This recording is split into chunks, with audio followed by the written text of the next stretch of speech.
16º domingo do tempo comum.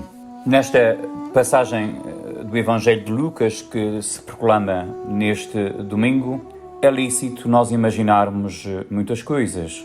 Quem viveu muitas experiências tem sempre muito que contar. Jesus conta as suas experiências e projetos no anúncio do reino de Deus. Marta e Maria escutam-no e formulam as suas perguntas. Assim passou o tempo e a tarde e deram-se conta que tinham fome e não tinham nada preparado. A hospitalidade não pode entender-se como um cálculo para ficar bem ou receber alguém em troca. Estes interesses envenenam a amizade e acabariam por matá-la. Não é o principal semear interesses ou produzir impressões, mas tratar a pessoa, a convivência, a comunicação é mais importante que a mesa, mais necessária. O hóspede tinha a presidência num plano mais elevado para que os comensais o pudessem ver, ouvir num plano mais inferior. Ali está Maria, escutando o Senhor, sem nunca se cansar de ouvir. O resto já é conhecido. Marta está atarefada e o mestre não percebe. Marta fica nervosa e o Senhor dita a sentença: preocupas-te com coisas, Maria escolheu o melhor. E aqui podemos meditar naquilo que é o principal e aquilo que é o acessório. Às vezes, algumas lápides de homens de negócios consegue-se ler nos cemitérios: gastou a sua vida no trabalho. O trabalho é uma virtude importante, mas poderemos perguntar se o trabalho é toda a exigência de uma vida.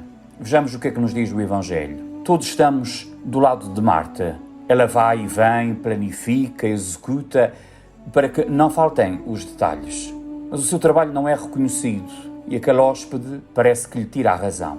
É como agradecer ou como elogiar uma empregada doméstica por ter passado todo o dia na igreja e ao meio-dia não ter a comida pronta para colocar na mesa. No Evangelho do Bom Samaritano, deu-se primazia no domingo passado às obras. O sacerdote e o levita são homens de oração que ficam mal diante do samaritano, homem da rua, que talvez não reza, mas mete mãos à obra.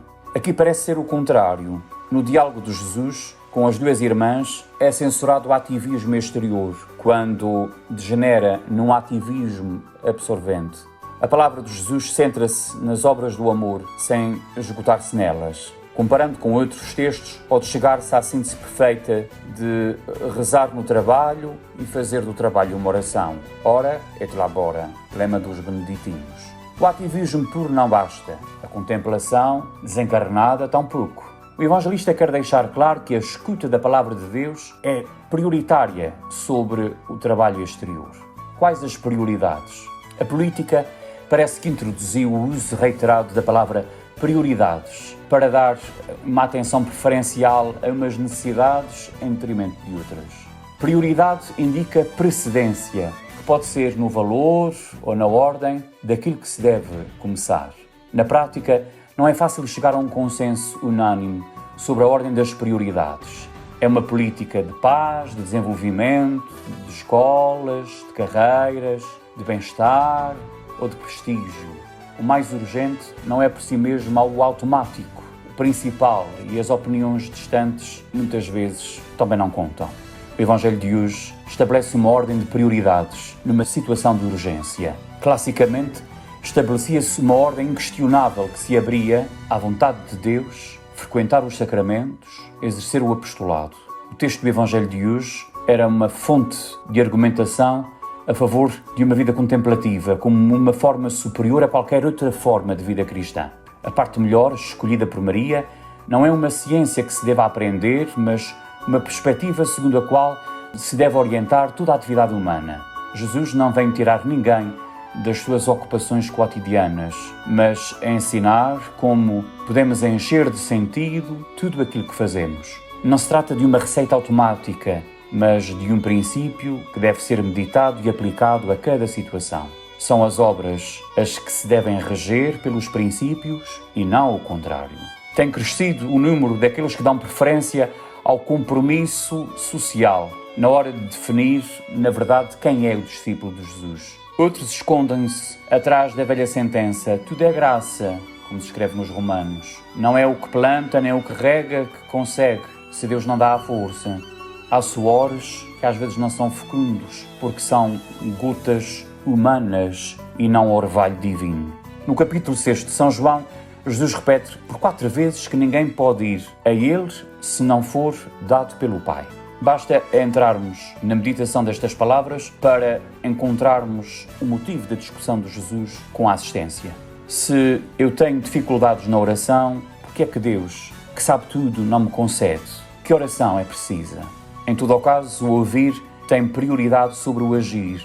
Não se trata tanto de que alguém tenha uma coisa por falsa ou verdadeira quando tem consciência clara do que lhe diz o Espírito. Os que se deixam conduzir pelo Espírito, esses são filhos de Deus.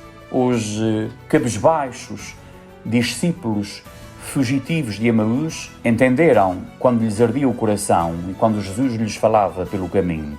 Há uma forma clássica do verdadeiro apostolado fecundo: comunicar as experiências, falarmos do que nos acontece, o acontecimento, olhando qual a prioridade, o que é acessório e o que é principal e, acima de tudo, estarmos atentos e escutarmos o amigo que nos visita.